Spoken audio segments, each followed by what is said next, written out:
All right, and welcome back to the Movement Driven Podcast. I'm joined here today by Gavin Carlin of Good Lad Soccer. So I'm gonna jump right into let you introduce yourself to the people. Yes, sir. And then I'm sure I'm gonna have a bunch of questions and learn all about what you guys are doing over there. So tell me a little bit about your background, Yes. where you come from, and a little bit about Good Lad. First of all, thank you very much for having Of me. course. And I'm Gavin Carlin. I'm the owner and operator of Good Lad Soccer. Delighted and privileged to say we're the largest youth private training company in the entire Jacksonville in the northeast of Florida.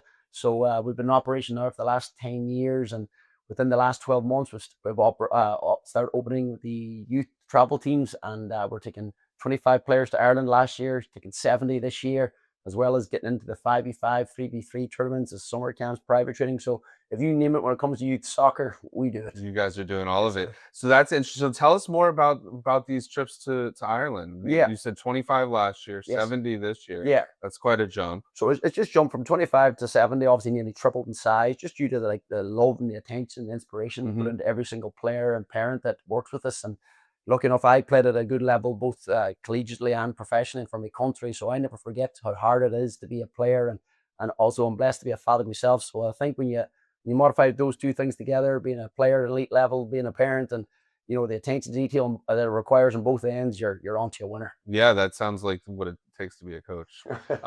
If you can do the parenting and the playing, then coaching That's is great. easy. So you guys are taking them over there, and are they getting to they get out on the pitch with some of the professionals? What's going on? No, so we're taking place in the Foil Cup, the largest youth soccer Gotcha. competition in the entire Europe. 950 Cool. teams. It's been in operation for the last 30 years. And lucky enough, when I was a wee lad back in Ireland, I was lucky enough to play in the competition myself in 2005, which seems like 100 years ago now. But no, we're taking the players over there. They're going to compete against the best and brightest of the UK, England, Ireland, Scotland, Wales, Northern Ireland. So it's going to be a clash of two worlds. Kids from the Jacksonville, Knockatee, Pontypridd area going up against the best and brightest That's of awesome. kids from the UK. So you're taking multiple age groups? Yes, sir. Okay, so how many different teams? Yeah, so we're very lucky and very blessed to be taking 5 teams nice. with us. Our oldest is the 2011 girls right through until the 2015 boys. So quite a spectrum, quite an age range, but just goes to show the demand and the desire to play at a higher level is there here in the First Coast area. I love that. And tell us a little bit about Good Lad locally. So you guys started when exactly? So we started in 2016, and the spark that lit the fire was doing our indoor camps. We were the first to begin indoor camps here in the Jacksonville area on Beach Boulevard back in 2016, which again feels like 100 years ago now after all these sessions and all these years. And it just went from strength to strength from there. And we're always looking to grow, always looking to add. And like I said, we introduced the 3v3 tournaments in the last 18 months, and now the international travel teams in the last 12 months. So it's getting bigger, getting busier. But at the end of the day, I'm an Irishman coaching soccer in Florida. I don't take a day for granted. Yeah. It could be a lot worse, right? So how many teams you guys do the travel team and the conditioning and skill training outside as well? Yes. Okay. So where are you primarily taking your teams to? Is it all over Florida or all over the country? Yeah, so the primary training takes place at Davis Park in Pontypridd. That's the home base for us. And then when it comes to the games, we just got done this weekend with taking 16, 82 players, 187 parents to Disney. Nice. Memorial Day tournaments. You can hear it in my voice. It was quite the weekend, So it's but no, and when it comes to the tournaments, we go where the challenge is and where the competition is. So like the home base is Pontypridd, and where, like I said, where we need to go to take part and get the best challenge for the kids. Ireland is not even too far away, right? And so you guys, how many coaches do you have working with you that are leading? So I'm very blessed to have a great staff as well, myself running it, and then I have Luis Calderon. He's the man behind the scenes with the attention to detail, making sure everybody is in the right place at the right time. And Riley Hurst, she's helped me run the Gears program. And then Mike Howell, he helps me with the young program with the next generation of young 2015, 2017 players coming through. So we're covered across the board, and really the staff is the team. Teamwork makes the dream work, is that saying I always say to them. That's very true, right there. Yes. So along those lines, they each coach teams as well as do the skill training as well. That's awesome. And so you guys have summer camps that are going on. That's correct. Right? And you've been doing summer camps for how long? Yeah, so the summer camps began in the summer of 2016. And right away. Right away, and then lucky enough, I didn't think anybody would sign up. We had 90 kids, and all of a sudden, then in our next year, we went to 140. We had to rent out Wow. the what is now the igloo there off Emerson Okay. Boulevard, right back. Used to be the Sportsplex, and Mm-hmm. we went from there to another indoor venue, and then indoor venues were getting too small. So Mm-hmm. now we just have to do them all outdoors at Davis Mm-hmm. Park, where we can accommodate more players. So it's just goes to show the attention to detail, well organized, and never forgetting how hard and how tough it is to be at a player elite level. It's just it shows in the work. That's awesome. And then you guys are able to push your players to that level, Yes. especially being those of you that have come from that. Tell us a little bit about your playing background and how you think that's contributed to your life as a coach or Yeah. the way that you've developed players. All right. So as I was saying there, I was very blessed that I was signed professionally at 16, and I represented the country at the European stage, and obviously then when I came to America, I played at the Division One collegiate level. So in the playing career, and like all playing careers, they come to a close eventually. I knew I had so much knowledge and so much desire to hand that knowledge on to the next generation. There's no point keeping it with me. So Mm-hmm. it's I think that shows in the coaching, shows in the work, shows in the coaching style. I know what it takes to get to a high level, Mm-hmm. and like the parents appreciate that too. Mm-hmm. And on that note, when you're training with some of your players, what do you think this is for parents and Yeah. players listening, what separates them at the 14, 15 age level? Yeah. Can you already see the makings of good versus great? Yes. And what do you think those character traits that separate That's those? a really good question, and a loaded question as well. Yeah. I say at 14, 15-year-olds, they really do, they come to a why in the road, especially nowadays with, their world gets bigger and they get their driving permit, maybe they get their first job and they get the, Mm-hmm. Instagram and Facebook and all these things Right. become a little bit more appealing. So it's, if you make it through that, through that kind of heady years of 14 and 15, do you make it through that, then you're on to this college scholarships. If you can Yeah. put out If you stayed as focused you during stay that time. focused and make it through that Yeah. path. But it's yeah, it definitely is that 14, 15-year-old that really is the why in the road, as you can say. Mm-hmm. Yeah. So you can start to see how serious they are Yeah, and if they're spending their free yeah, time versus not.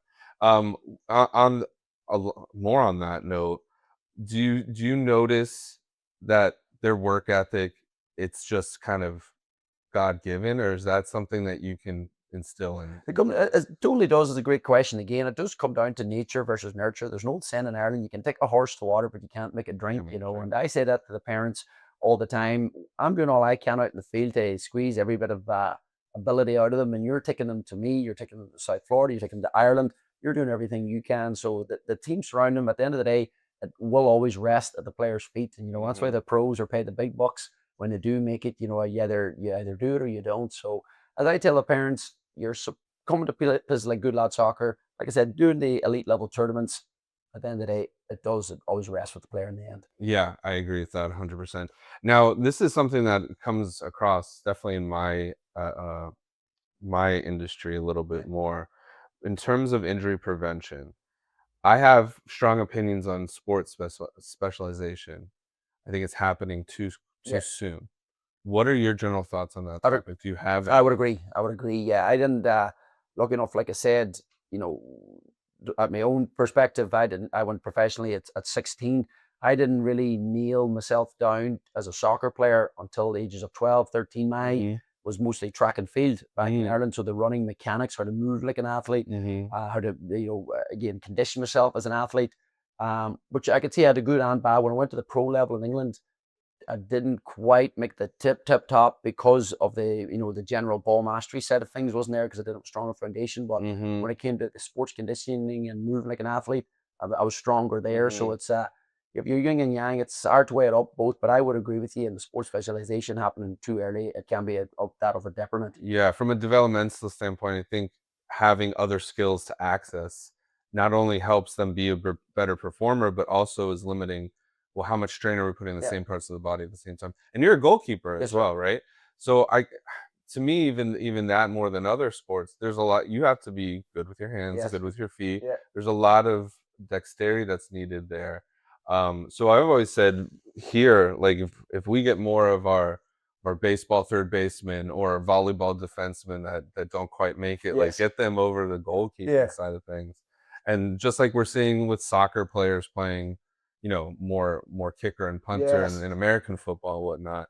I think the crossover, like I'll get on my soapbox a little bit here too. Like whenever you watch the Super Bowl, you'll see, oh well, the top 4 quarterbacks this year. Yes. We're all 3 sport athletes. Yes. And I think we're about to get to the point where you're not seeing that nearly as much. I agree. And I think it's a problem from a talent perspective and an injury prevention perspective.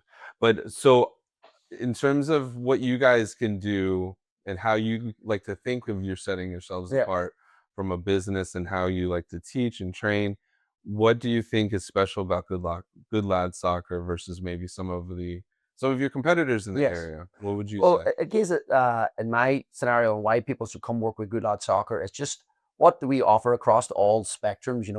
Be it the playing career at a high level, be it then the attention to detail, and the proof is really in the pudding of what Good Lad Soccer, what we achieved over the last 10 years, and but lucky to have 1,300 players work with us in the last 10 years, and there's more to come in. So it's you don't get 1,300 players work with you in the last 10 years if you cut corners Right. or you're not doing what you were doing what it says. Proof is in the pudding at this point. Exactly. Yeah. So it's no, like, and as I say, with 1,300 players under our belt right now and more on the way, talk's cheap. I could sit here and say, Good Lad Soccer's this, Good Lad Soccer's that. You really do see what we're about when you step on the field and you work with us and you sign up for these travel tournament teams. Love it. So on that note, how do people get involved with Good Lad? Where can they follow you? Yeah. Where can they reach you? Very easy to be contacted. Good Lad Soccer, Instagram, Good Lad Soccer on Facebook, and goodladsoccer.com. And I put my cell phone number all across it, so I'm very easily contacted. I don't hide away from it. So it's you want to get in Good Lad Soccer, we're very easily contacted. Just Good Lad Soccer on the social media platforms, and we'll always quickly get back to I you. love it. And I'm assuming camps are starting this June, right? That's correct. All June, July. Yes. At Davis Park. Davis Park, we've Yeah. 8 to 12 at Davis Park. It's almost 80% full at this stage. We're delighted. We're offering camps for the first time in Word Golf Village as well. It's an Nice. area that I thought was really underutilized and underserved. So going to Word Golf Village the week of June 15th through 19th. And then the week of July 6th through 10, we're back at our home base in All Davis over. Park. So quite a busy time. But like I said, it's a busy time of year. You got to lean into it and not be scared of rolling up your sleeves and get after it. And what age groups is it for? What's the youngest? Yeah, so our sweet spot is that 8 through 12, and the camps are ages for 7 through 13, but a large majority of our client base would be that 8 to 12 year olds. That adolescent age. Got it. Love it. Well, anything else that you wanted to add in? No, that's it. No, thanks again for having me, and thanks again for helping me spread the word of Good Lad Soccer, and I love what you guys are doing here as well. And anything where we can work and help each other spread the message, I'm more than happy to help. Yeah, I think, and we can definitely talk about that on maybe future times, or maybe we can set up a workshop and get out there. And that's the time that 10, especially that 10 to 12 year range, get these kids moving in the right way. Yes. So we'd love to be a part of supporting you guys any way we can. No, thank you very much. But thank you for coming by. We appreciate it. And for those of you listening, if you're looking for a place to drop the kids off this summer, leave them with this man, and he's going to take good care of them for you. But thank you for coming in, man. Thank you very much. Yeah, I appreciate you. Thank you very much. Absolutely. All right. We'll see you guys next time on the Movement Driven Podcast. Thanks for tuning in to the Movement Driven Podcast with Dr. Greg Goldberger. Want to see how we're helping people in Jacksonville bridge the gap between pain and performance? Head on over to movementdriven.com. Until next time, keep moving, stay driven.